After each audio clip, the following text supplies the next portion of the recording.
You are not bad at making decisions. You are bad at making peace with them. Those are completely different problems with completely different solutions, and almost everyone is solving the wrong one. Here's what's actually happening. The moment you commit to something, your brain immediately starts scanning for evidence that you choose wrong. Not because you did, because that's what brains do after a decision. They run a threat assessment on the choice you just made. The problem isn't the decision. The problem is you think that voice means something. It doesn't. Number 1. Stop treating the post-decision feeling as feedback. The anxiety you feel after making a decision is not information about the quality of the decision. It's a predictable neurological response. Your brain just committed to one path and closed off all the others. That feels like loss even when it isn't. Stop analyzing the feeling. The feeling is not a data.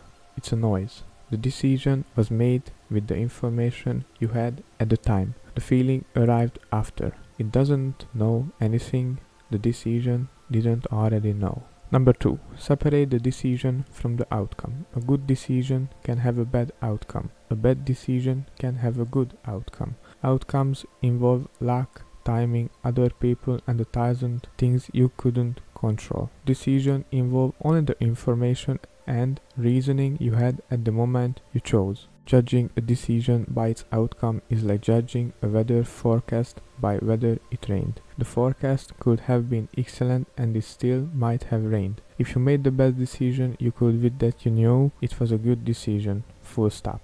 Number 3.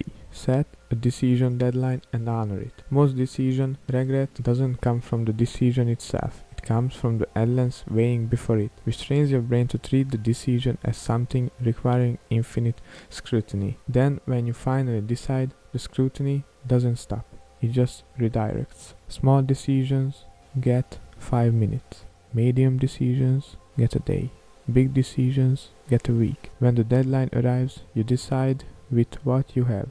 More thinking past a certain point doesn't improve the decision, it just exhausts you.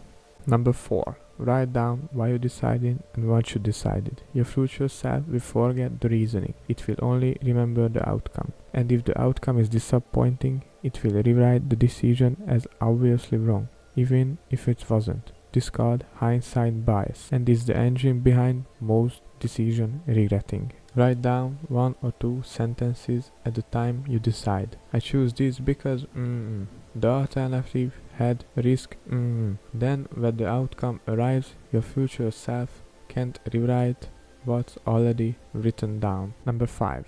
Make the decision good instead of fighting the good decision. There is no perfect decision waiting to be discovered. There is only the decision you make and then what you do with it afterward. The best decision makers aren't the ones who find the right choice. They are the ones who commit and then work hard to make it right. Stop searching for the right answer. Make the answer right. Here's the truth. You will make decisions that don't work out, but the difference between people who regret everything and the people who regret almost nothing isn't the quality of their decisions. It's how they talk to themselves afterward. Make the call. Write down why.